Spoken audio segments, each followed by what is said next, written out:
გასპაჩო. გამაგრილებელი, დიეტური, კარგი არჩევანია ზაფხულში, მით უმეტეს მათთვის, ვინც იცავს მარხვას. მომამზადოთ. ჩვენ დაგჭირდება ბლენდერის მოცულობაზე დამოკიდებული, ვისაც დიდი ბლენდერი გაქვთ, მეტი ინგრედიენტი შეგიძლიათ გამოიყენოთ.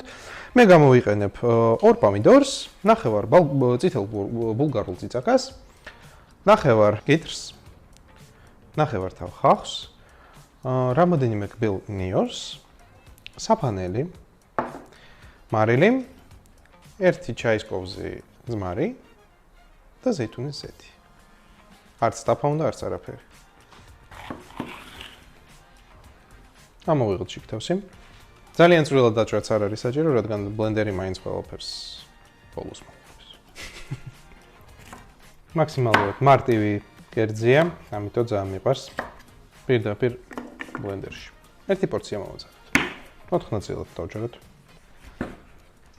მოვარგოთ ბლენდერის ზომას, ამიტომ კიდე გავჭრე შუაზე. ნახევარი? მოდი 2/3 ავიღოთ. ფშია. როგორც ყოველთვის. ცოტა ადგილი რომ გავანთავისუფლოთ, თან დავაბლენდეროთ. ეხლა ავიღოთ ნახევარი ან მე-4 ხახვი, ან 2/3, აი ესე. მივეხმაროთ ბლენდერს. 2 პატარა კბილი, ნიორი. ცოტა პილპილი, რა თქმა უნდა მარილი.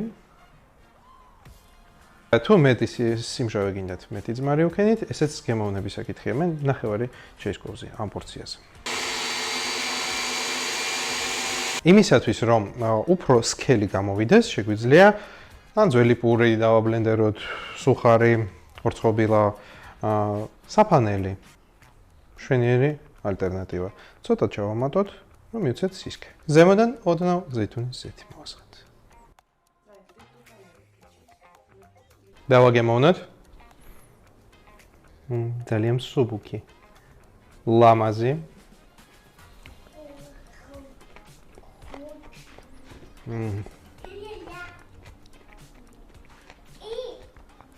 ძალიან კარგი.